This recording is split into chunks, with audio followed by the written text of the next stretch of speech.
I used to come to Unity for many years over at Avery Fisher Hall, what was called Avery Fisher Hall. And so it's, to say the least, when Justin asked me if I wanted to come by today, I said yes quicker than he could finish the sentence. So to say the least, it's wonderful to be here. Happy Father's Day to all you dads, and to everyone else. Happy Father's Day.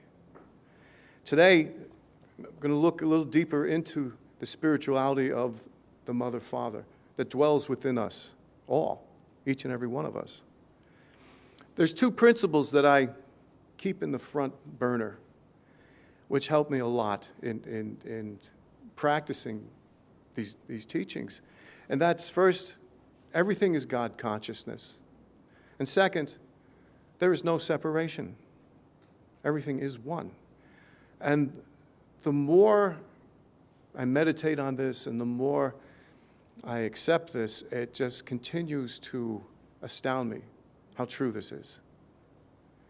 That if we are in the image and likeness of that which is infinite and is everything, then we are of that. We are of that infinite source. We are the children of that infinite source. And so if God is everywhere and everything, then in the sense, spiritually, our innate self is also everything and everywhere. Yes, we live in this body, and it is my belief that I am a spiritual being having a human experience. And so I have this body, I have this responsibility. It is my time to be here on earth to learn what I can learn.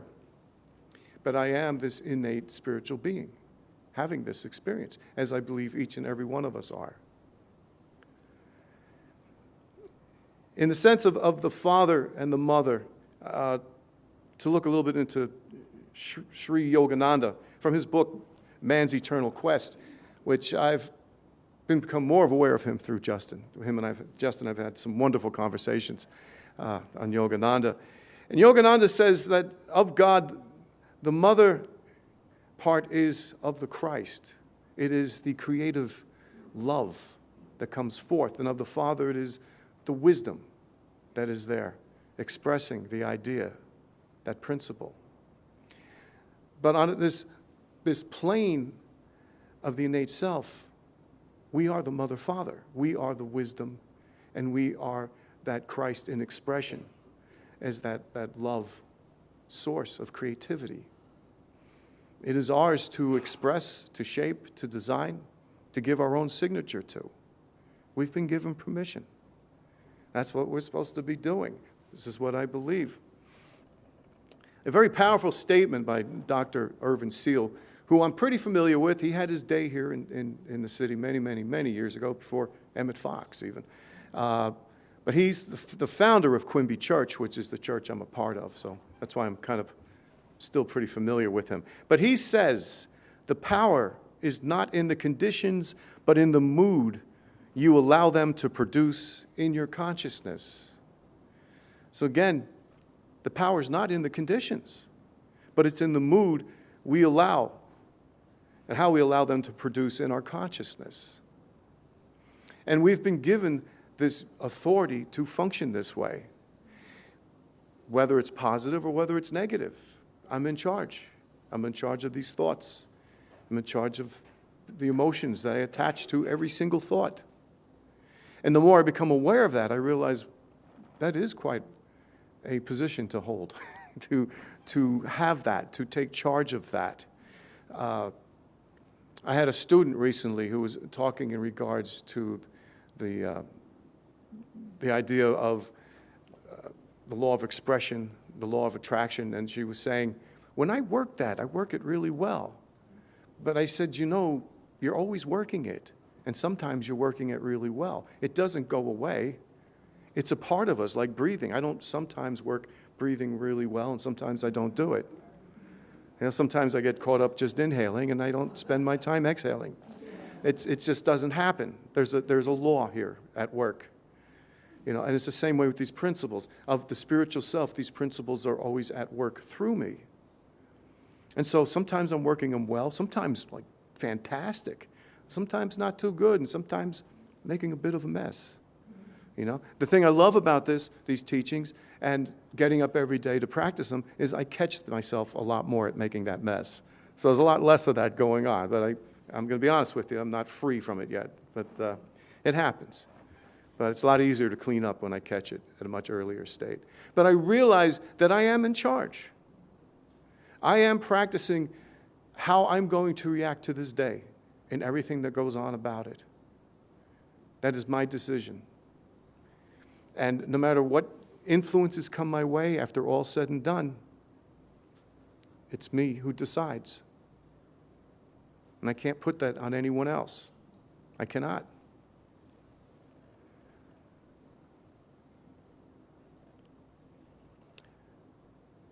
In the idea of co-creation, I've also had people say to me, well, Craig, you sit there and say that everything's God consciousness, there's no separation. Well, we're saying co-creation, God and I. Well, again, I like to come back to the breathing factor. There's two motions, but it's called breathing. I inhale and exhale. I don't inhale and say, I'm breathing. I don't exhale and say, I'm breathing. Co-creation is the same thing. I am one. I often think of the few people, because I do believe not one person has this aha moment of enlightenment. I think it happens throughout the planet, and a lot of people have it. But somewhere in the beginning of it all, some folks were sitting there meditating, and they saw that infinity sign. You know, it's not a circle. It has this little loop in it that's never ending. And so co-creation, God, I am. I often think of God is, I am, God is, and I am.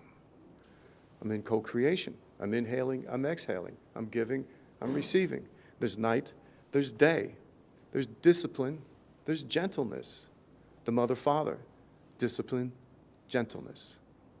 One does not work really without the other. If I'm giving, giving, giving, and not receiving, I'm probably going to get resentful and stressed out. Like, how come I'm not getting it back? But I have to stop and remember that if I'm giving, then I'm living in that consciousness. If I'm loving, if an outpour of love is coming through me, then I'm already experiencing it. And St. Francis said, you know, it's better to love than to be loved. It's better to understand to be understood. It's better to give than to receive. Because if I'm just at the end just receiving and not giving, then all I'm doing is taking. I will not experience that harmonious beauty of giving and receiving. I am a spiritual being. There is this symbol that's been given to us, this infinity sign, you know, giving, receiving. And if I'm living it and breathing it, then I'm already experiencing it. And the law of attraction, I'm going to run into a lot of other people doing the same thing. And for those that I don't see, maybe they will rise up in that consciousness, or we'll part way pretty soon. Yeah, I often think of Jesus as he moved along. He didn't stick around and try and force feed this on anyone. He just said what he said, and he moved on. He said, come with me, or not. And he moved on. It's as simple as that. You know, and of course, in consciousness, we're talking about my thinking, how I join, how I become a part of. It has to be in my thinking. You know, I can follow someone and do nothing. Or I cannot follow someone at all, but really practice these truths. I like the idea of practicing these truths. Life seems to work a lot nicer that way, you know. Recently, there's been a series on TV by Stephen Hawkins. I don't know if anyone saw it on PBS. And it's called, I believe it's called, Everyone Can Think Like a Genius. And I said, oh, you've got my attention, you know, because we can. We all have our brilliant moments, and everyone can think like a genius. And he's proving this through scientific methods that he practices. And he was showing something on electrons and how no one can really see how they always seem to be just on their own, just never functioning in some kind of pattern. And they're trying to prove that there is some kind of pattern, even if it's in the billions before it repeats. But he said the problem is when we investigate this, it upsets them and they scramble even worse. So we can't get anywhere with it. But then he looked further ahead and he said, well, what about the human being? What about the human psyche? Are we just one, or is there thousands upon thousands of the self? And so he did a test on this, which he was proving that there's thousands of the self within, you know, most of which we'll never meet. Some of it we will. Careers, hobbies, friendships, ideas, philosophies, religion. So we'll tap into a few of those. A career change, something else happens, you know. But he was proving that this is who we truly are. You know, I can speak for myself. I've made a few career changes in my life. It's about breaking down the walls. The walls are what stops me. But there's also so much I can do with this body. But the point being is, he's proving, and as these teachings prove, the source that I'm seeking is within me. It's already there. It's infinite. So I am infinite in the things that I wish to discover, that I wish to pursue. You know, what used to be a career for me is a serious fun. It's a hobby. You know, there's a couple hobbies I have now. I've made a couple career changes. They're still in my life, but they're hobbies now. They're important to me, so they're still part of my life. Coming into ministry, I didn't know that was really going to happen. At one point, I felt like I was being forced into it in here, you know? And the more I resisted, the more upset I got. So, you know, but the truth being, I didn't even know where I was going to go with this. I used to talk to Justin many, many years ago about coming into ministry with Unity, and he was very supportive. But I wound up in divine science. And there's really just a beautiful story to that. It's really just, I learned to say, where do you want me to go? To put that out to the universe. Where do you want me to go? Rather than me, because it seems like when I try to force it or plan it, it becomes messy, you know? So where do you want me to go? My work in the jail. I had no plans. I had no intention of working in a jail. I wasn't like, well, I'm going to do this righteous thing and go work in a jail and do my... Where do you want me to go? Next thing I know, I get a phone call from the director saying, I don't know how your resume got on my desk. I swear, I don't know how it got there. But we have it, and I want to meet you. And I said, I prayed, and it was like, go. So I went. If I told you the thought of it didn't scare me, I'd be lying. It scared me. But in prayer, I start hearing more of the I rather than you. I kept hearing, I will never forsake you. I'm always with you. And I will never forsake you. And it was very loud. And I hear that often now. Simply because I got my ideas out of the way. Even my positive ideas. You know, when we go into the silence, it's like, even forget about all that wonderful stuff. Just get into the silence and let something new and wonderful come in. We got a bunch of new wonderful stuff now, and that's working well. But how about the stuff that I'm not hearing? You know? Because that's infinite. And we do desire it like that since we are the infinite source. So one thing led to another, and I went in there, you know, and it's been over 3 years I've been working there. I want to talk a little bit about that because the power of I am, those two words, and what we put after that word is amazing. Again, if I'm going to say negative things, I'm going to start making manifest. I'm going to start putting that into my subconscious. And the subconscious doesn't know any better. It believes me. So it's going to do its best to make manifest that negativity. As for the same thing with all the positive. I've learned, too, with catching the flu or something, I can say, my body is sick. I am well. My body has a bug right now, but I am well. You know? So I don't make anything less. I allow the healing to take place as best as I can. As best as I can. I still go to doctors, too. That's part of my wisdom. Go to the doctor, Craig. If I'm not being too stubborn. But, you know. I brought this one program, the Fatherhood program, and the Who Am I program, and they didn't know what to do with any of this. The Who Am I then came up afterwards. The Fatherhood program, they didn't know what to do with it. They had a grant. So I've had free reign. I've been given all this room to like create and do all this stuff. And when I meet with the men, and the women too, but when I meet with the men, and this is a rehabilitation program in a jail, which, just back up for a second, I'm going to promote this. I think it's a fabulous idea. I think as long as we're going to continue having things like jails and prisons, they should have programs in there that help people to change their thinking, you know? Because I know in Jersey, that's the only program in the state of New Jersey is over at the Hudson County Correctional. It's the only one, you know? So we're in there, and Once these folks are clean and sober, get away from the drugging and stuff, most of them are very ashamed of themselves. Most of them feel an absolute state of hopelessness. They don't feel they can get out of what they're stuck in. And to just sit and just catch more of that, what's going to happen? So we bring this in. A lot of the dads don't have good relationships with their children at all. Some do. And some are dealing with explaining to them, why is dad in a jail? Others don't have much of a relationship at all, and it haunts them, it hurts them tremendously. So the fatherhood program is very powerful, but stemmed from that came the Who Am I program, to come back to the I Ams, the power of I Am.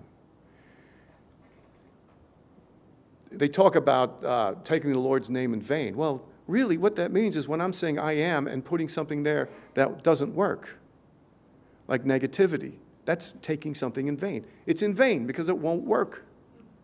So why am I doing this? Why am I filling my mind and my soul with this stuff? Because as I understand with the soul, it vibrates forth the path that we walk on. So when we're putting this stuff into ourselves, when we're putting our plans and our dreams and our goals, there is a vibration put forth that's already at work. So as we begin to go along it, it's already taking place, and the right people are starting to come into the picture, because it's all energy. It's all about the energy first. This body is the sum of it all. Everything that is made manifest, these buildings, everything is the sum. When we're looking for something, we need to go to the imagination, to the knowledge, of which knowledge doesn't work without imagination very well, and vice versa. But with our knowledge and our imagination and our creativity, we make manifest. And this is the sum of it all. So we go within. We go to that abstract part where we can take something and turn it in, mold it into something, let it become something that we think is beautiful and wonderful, and bring it out here into earth. To me, that is our responsibility. That is our having responsibility over the earth. It's not being in charge and doing whatever we want to do to it. It's about making it beautiful. This is, metaphysically, that is the expression of earth and how it is designed and how it was designed in the first place. And since we're in the image and likeness, we designed in the same way. And again, the Father within each of us has the authority to do so. We've been given permission to do that, which is a beautiful thing. So when I go with the I Ams, I get them to partake with us in getting really positive. Something that I learned through this Korean yoga that's thousands of years old. I went away on this weekend, and they had us go up there and stand in front of people and scream one I am, positive. And they wouldn't let you stop until they believed that you really meant it. So we're screaming at the top of our lungs, and no, not yet, and these are masters, and so they live and breathe this. So I believe, okay, I'm not there yet. So finally, okay, next, So I brought this into the jail, and that's where they started having me work with the women too, because of the results they've been getting from it. The idea, yes, I can always get louder than the negativity inside my head, and it's important to keep this on the front burner because I don't know about anyone else, but when I go back out there, stuff starts coming back at me, and I can kind of slide a little bit this way and that way. And that's why I said before, we can always just lift our eyes back up into the heavens and return to the Father's house anytime, any place, anywhere. We don't have to get permission. We don't have to wait for the door to open. All we just have to do is tell ourselves, we can do that. If there's a wall, I built it. If there's a locked door, it's my door. Get rid of it. Because I do stuff like that. It's human nature. But I rise up into this consciousness. The consciousness says to me, no, that's not it at all. Stop doing that. Stop doing that. So I've had quite a few folks in the jail who've said to me, Craig, no one ever told me I was good. Never in their entire life, not in their childhood, ever. And to top it off, no one ever said, I'm supposed to tell myself I'm good. Which is probably even more important because we run into what we run into out there. And if I'm solid with I am good and I hear some nonsense, I'm like, bounces off. It's like, see you, catch you later, I'm good. And we leave it at that. But in the course of that, too, I'm going to run into a lot of other people that are practicing that, and a lot of us are going to be hanging out together, giving this to each other. The energy. That's why I think coming together at least once a week is so important, because of our energy from each of us and how we can just give that to each other, that vibration that's coming out. It's powerful. I stand up here and I feel it coming towards me. It's like, wow.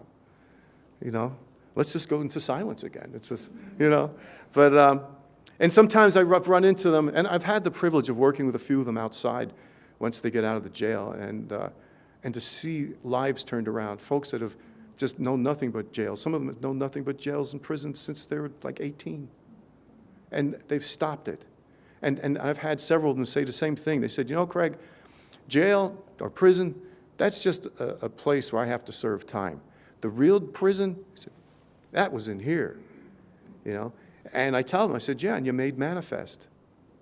You made manifest of the prison in here. That's why I am, got to be real careful with that, And once they open that door, they don't go back. And yes, we hear about it's very hard with a criminal record to get jobs. They get the jobs. Their consciousness has risen above what man says and says, this is how it works. It's risen above that. They get the jobs. Their lives turn around. The courts are so happy they cut their probation in half, and all this wonderful stuff starts happening to them. I have a guy that's texting me. I think he just texted me before, and I'm like, I told you I'm giving a sermon. But he texted me before, probably just to tell me something wonderful that just happened to him this morning. Because he's like, he just can't believe it. And then sometimes I'm outside, and all of a sudden I hear off in the distance, I am beautiful. And I'm like looking around. And I don't recognize them at first because they're not wearing those green outfits anymore. They're like dressed like, they're looking good, and it's like, wow, they go, Mr. Craig. They all call me Mr. Craig over there. And they say, I say this to myself all the time now, and I have it on my refrigerator. And I said, this is what it's all about. I said, it was taught to me. I'm just passing it on. That's what we do. We just pass on something that's been here forever. It has always been, it always will be.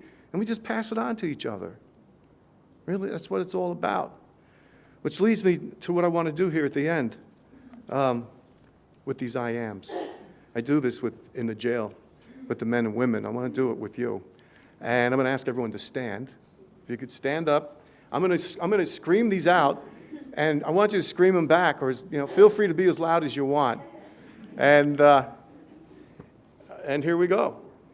I am resourceful. I am intelligent. I am good. I am beautiful. I am love. And I am loved. I am peace. I am wisdom. I am creative. I'm open-minded. I am spiritual. I am hopeful. I am faithful. I am joyful. I am trustworthy. I am compassionate. I am positive. I am strong. I am happy. I am successful. I am giving. I am harmonious. I am enlightened. I am illuminated. I am powerful. I am energy. I am light. And I am blessed. I am blessed. And I love myself. I love myself. I love myself. And so it is. Amen. This is the truth.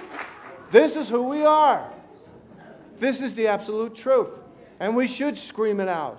And we should stay loud about it. This is who we are. And yes, I'm going to plug this. This is from my book, Life, Living in Fantastic Energy. There's nothing new in it. Perhaps I'm not the best person to plug a book, but there's nothing new in it. It's truth. It's just truth. But it's my signature. It's my creative expression. But it's nothing new. But I got my little slant on it, So, with that, stay alive with the mother and father within yourself. Allow that wisdom to flow through you, and that love and creativity. It's yours. It's infinite. You are infinite. It's always been there. It always will be there. Celebrate in it, rejoice in it, share it. And thank you.